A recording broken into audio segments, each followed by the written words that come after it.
Hello friends, welcome to my channel. My name is Biswajit, your network trainer. So today I am back again with another slide, Cisco SD-Access control plan and data plan. So this is the third tutorial that I am explaining to you. Before that I have created two more tutorials. The first tutorial I explained it to you about the SD-Access overview, and the second tutorial was all about the Cisco DNA, how you can access the Cisco DNA providing your user ID and password.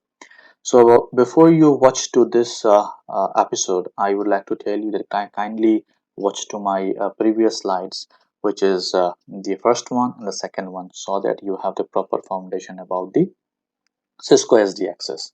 Okay, and as you guys know about that, the Cisco has recently introduced this Cisco SD-Access in its CCNP curriculum, CCNP ENCOR and CCNP NRC infrastructure. So you should have the proper foundations, you should have the proper knowledge about this Cisco SD-Access. Okay, so in my tutorial I will be explaining everything about the Cisco SD-Access so that you have the proper foundation and knowledge about what exactly it is. And if you guys are new to my channel, then kindly subscribe to my channel and click the bell icon so that from the next time onwards when I'm uploading the new videos, you are the one who will get notified. Okay, so let's start.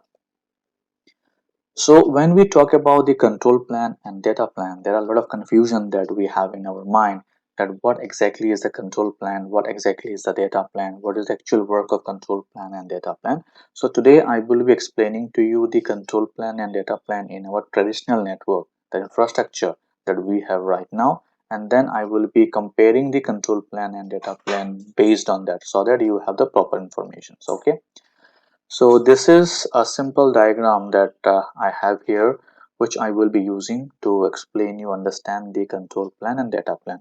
So when we talk about the control plan, okay, so what exactly is the control plan? So control plan is just like an asking questions how. Okay, how should I accomplish this task? So let's say this is the Bob and this is the Alice. Okay, and router R1 receive a packet from Bob destined to Alice. So once the router R1 will receive a packet, he will ask a question to himself that how should I forward packet? I have directions, let's say A, and this is the B.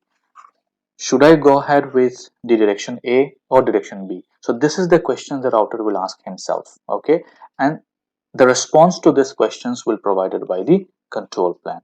So control plan is just like a brain of your network. Okay, so in control plan you will get all the routing informations, all the neighborship informations, MAC and ARP table entry, all the information of your network will be existence in a control plan. Therefore, when the packet comes to R1, the R1 asks the question to the control plan that, hey, I got something, so how should I accomplish this task? Okay, so let me explain this with the help of a real-time scenario. Let's say you are in a meeting and you got a task, and in this meeting you have few of your colleagues. Okay, and you ask everyone that I got this task, how should I accomplish this task? So the person who are involved in this meetings are giving you the information that you have to do this, you have to do that, all the information that you capture from everyone. And the final step is to do the task. So when we say to do the task, so this is the actual phase that you have to do your task. So this is known as your data plan. Okay, so the information was provided everyone to you. This is known as the control plan. When you decided that I have to do this task, and doing this task is known as your data plan. Okay, so exactly the same.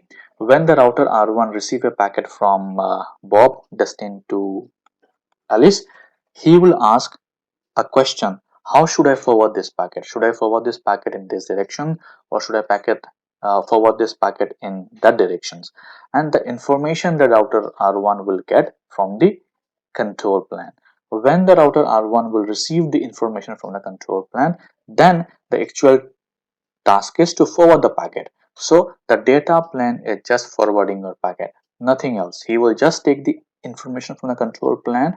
Based on the information, the data plane will forward the packet. So in your entire infrastructure, that infrastructure that you have here, in your entire infrastructure, you are running the internal protocol, which is maybe the EIGRP or maybe the OSPF. So router 1 is getting about the destination network either with the help of the EIGRP or maybe the OSPF. So what exactly is the control plan? So control plan is just like a brain of your network, Control plan consists of the routing table, and it has also your neighborship table. Okay, in control plan you will also get the MAC as well as arc table entry. So these are the all component that you will get it from your control plan. So control plan is just like uh, having a complete information of your network. And what is the data plan? So data plan, as we know, is just a forwarding plan. It will just forward your data. Okay, so when we say the definitions of the control plan and data plan, the control plan is the processes of learning what we will do before we send the packet or frame. So as I explained, when a router R1 receive a packet from Bob, he will ask the question that how should I forward this packet. This information will given by the control plan, so which is just before the data plan. And the data plane is moving the actual packets based on what we learned from the control plan. So the information that the router will receive from the control plan, that I have to take this directions to forward the packet, then the actual task of the data plan start to forwarding your packet. Okay, and now this is a diagram where I will be explaining to you the control plan and data plan that we have in our SD-Access comparison with our traditional network, so that you will have an idea how the control plan and data plan are separated in your SD-Access network. So this is the traditional network that we have. So as I explained it to you, in our traditional network, the control plan and data plan used to be a part of the same router. When the packet used to come from the source and for the destination, the router used to consult with the control plan. Based on that, he used to forward the packet, which is known as the data plan. But in our SDXC solutions, we have separated the control plan. We kept the control plan in a centralized device. So let's say this is our centralized device, this is our physical device. Okay, and this centralized device may be anything, maybe your Cisco Prime, maybe Cisco Epic controller, anything. So we have separated the control plan and we kept the control plan, which is brain of your network, in our centralized device. And the data plane is already there in our current infrastructure. Okay, we have just taken out the control plan. Initially it used to be in a single device, so now we have taken out the control plan and kept this control plan in a centralized positions. Okay, previously what we used to do, the control plan had an information of the routing table, and how the routing table used to build up with the help of the EIGRP or maybe the OSPF or maybe RIP, depending on your choice. Here, the relationship between the centralized device, which is our control plan, who is holding all the informations of your network. So the relationship that we have created between our centralized device and all the infrastructure device that we have with the help of a routing protocol, which is known as the ISIS. So we have the relationship like this. Okay, and the routing protocol that we have here, which is the ISIS. So ISIS is giving entire informations, the neighborship information, routing table information, everything, and this is, we are keeping it under the centralized device where we have the control plan. Okay, now if you remember, in my first slide I explained it to you about the overlay. and about the underlay. Okay, so the infrastructure that we have right now, okay, so the devices that we have in our infrastructure, this is the underlay, this is the underlay, and the control plan that we kept in a centralized device, this is known as your overlay. Okay, so now the question is, you may ask the question that we have created the ISIS between the centralized device and all our edge devices, border devices. Okay, so the control plan is learning about the destination network and the neighborship. Okay, so now the question is how our data is going to forward it. So in control plan we are using a protocol which is known as Lisp, and in data plan we are using a protocol which is known as VXLAN. Okay, so let's say this is your data. Let's say we have a data here. Okay, so when your data comes from the source and when the data is hitting to your edge device, this data is getting encapsulated by the VXLAN here. Okay, and VXLAN will take your data from the edge till to your border device. So guys, this tutorial is not about explaining the VXLAN overlay, underlay. I will be creating a separate tutorial where I will be explaining this terminology with the help of the overlay and underlay. So this is just about the control plan and data plan.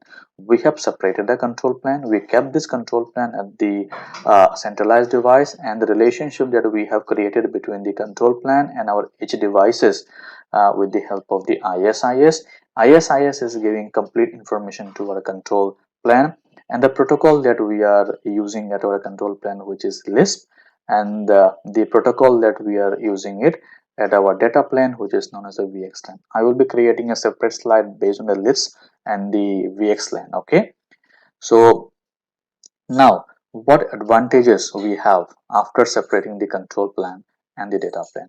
Initially, what used to happen, since we had a control plan and data plan existent in a single network, so if we would like to change anything, we have to change it here. Okay, and when we do changes in our control plan, the entire network used to get impacted. Okay, and if there is something goes wrong, then you have to find it out where it is going wrong. But this approaches has changed here. Since we have separated the control plan, whatever the changes you do make here in your control plan, until and unless you are not pushing those changes in your underlay, which will not impact your infrastructure, that so that it reduce the overhead. Okay, so you can make all your changes, policy implemented, all your changes which you would like to do in your control plan, and your data plan will be completely uninterrupted. Okay, there will be no issues in your control plan. Even though if you make any mistakes in your control plan, your data plan will still remain safe and data will be going to be forwarded. Okay, so this is one of the major advantages that we got after separations of the control plan from the data plan. Okay, so guys, this is the design that we have in our Cisco SD-Access solution. Previously we had a control plan, data plan existent in a single devices. Now we have separated the control plan from your device, and we kept the control plan in a centralized position, and this is known as the overlay. And underlay we have the data plan, and data plan which is known as the your underlay network. In underlay network, the data is getting encapsulated by the VXLAN, the protocol that we are using it here for forwarding the data, which is VXLAN, and overlay the protocol that we are using it here, which is Lisp. Initially, what used to happen when the packet used to come from the source to the to your switch, the switch has to do all the layer 2 lookup, and then the switch has to forward this to your the router used to do all your layer 3 lookup. For that, he used to ask the question from the control plan. Based on that, the data plan used to take the forwarding decisions. But here, when the packet is coming from the PC, your entire data is getting encapsulated by the VXLAN. So VXLAN is taking your data from source to the destinations. Okay, so this is a difference that we have here now. So guys, this is the complete information about the control plan and data plan that we have in SD-Access.